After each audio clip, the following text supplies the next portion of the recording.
क्या आपको लगता है कि बिहार की व्यवस्था बदलेगी? और बिहार की व्यवस्था बदलते ही बिहार के लोगों में, युवाओं में खास करके एक बड़ा भूचाल आने वाला है। ये हमारी कहना नहीं है, ये मानना है जन स्वराज पार्टी के सूत्रधार कहे जाने वाले प्रशांत किशोर। प्रशांत किशोर देश के जाने माने चेहरे हैं। देश के सभी वर्गों के लोग इन्हें जानते हैं। देश में राजनीति के बहुत बड़े रणनीतिकार रहे हैं। ये कई राज्यों के मुख्यमंत्री बनाए, जैसे दिल्ली में अरविंद केजरीवाल बाल के लिए काम कर चुके हैं, पश्चिम बंगाल में ममता बनर्जी के लिए काम की, सन 2014 में इन्होंने नरेंद्र मोदी के लिए काम किया और दिल्ली की सत्ता तक पहुंचाने में इनका एक अहम रोल रहा है। ये अपनी रणनीति से राजनीतिक में अपने अलग ही कद काटा और पहचान बनाई है।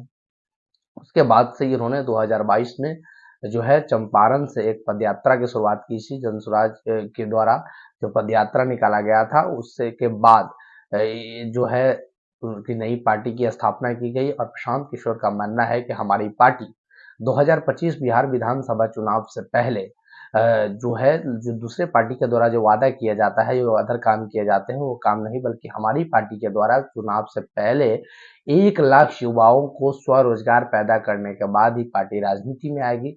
और उसके बाद अगर हमारी सत्ता या व्यवस्था बनती है, जन स्वराज की व्यवस्था बनती है, तो उसके बाद बहुत सारे लोगों को एक प्लेटफॉर्म मिलेगा जहां से रोजगार और शिक्षा नीति में कई बहुत बड़ी क्रांति आएगी।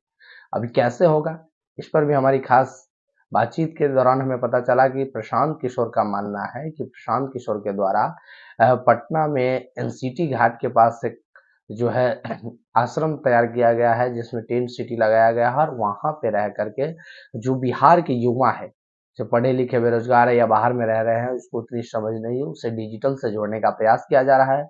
उनका मानना है कि डिजिटल से भी लोगों का एक कमाई करने का बहुत बड़ा जरिया है, जिससे हम और आपकी जो बेरोजगारी है वो खत्म हो सकता है। अब प्रशांत किशोर डिजिटल दुनिया से लगातार शुरू से ही जुड़े रहे हैं, उनको इसकी समझ भली भांति है। अब उनका जो मेन प्रोग्राम है, उसका मानना है कि हम बिहार के युवाओं को अपने पास लाते हैं, 4 से 5 दिन रहने सहने खाने पीने की व्यवस्था दे करके उसे ट्रेनिंग देते हैं, और जो है डिजिटल दुनिया में एक्सपर्ट बना के उन्हें यूट्यूब, फेसबुक और इंस्टा के द्वारा जो है आजकल जो पैसा कमाने की व्यवस्था की गई है, उसको जोड़ करके उन्हें जो है एक रोजगार का अवसर प्रदान करते हैं। जब चैनल मोनेटाइज हो जाती है, जब यूट्यूब हमें पैसा देने लगती है, उससे पहले अगर आप काम कर रहे हैं, गरीब है, तो उससे पहले की जो भी खर्चा आती है, वो प्रशांत किशोर जी मुहैया कराते हैं। और प्रशांत किशोर जी कंटेंट भी देते हैं, कई चीज़ों की प्रचार प्रसार भी उनकी पार्टी की हो रही है, साथ ही साथ वो युवाओं के रोजगार देने की बात कर रही है।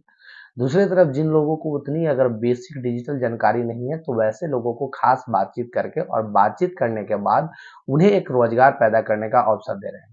वो ऐसे है कि कॉल सेंटर की तरह उन्हें काम करने की व्यवस्था बताई जा रही है, कि आपको दिन भर में कॉल करनी है, इस तरीके से बातें करनी है।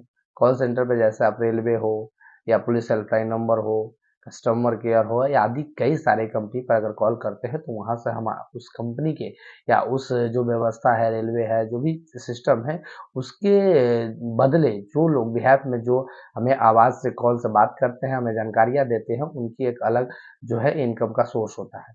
तो उसके जरिए भी जो है क्रांति की जो लाया जा रहा है। प्रशांत किशोर का मानना है कि डिजिटल दुनिया की एक बहुत बड़ी क्रांति आएगी, जिससे बिहार में युवाओं को रोजगार मिलेगा। उसके साथ साथ इनका मानना है कि जब हमारी व्यवस्था आ जाएगी, अभी हम इतने लोगों को रोजगार देते हो, तो व्यवस्था आने के बाद हम और पूरे बिहार स्तर पर बहुत सारे युवाओं को रोजगार देंगे। आपका क्या मानना है कि प्रशांत किशोर इस कार्य में सफल होंगे?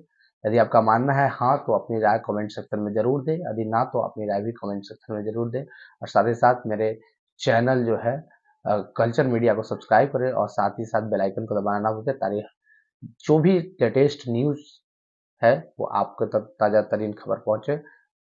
जय हिंद।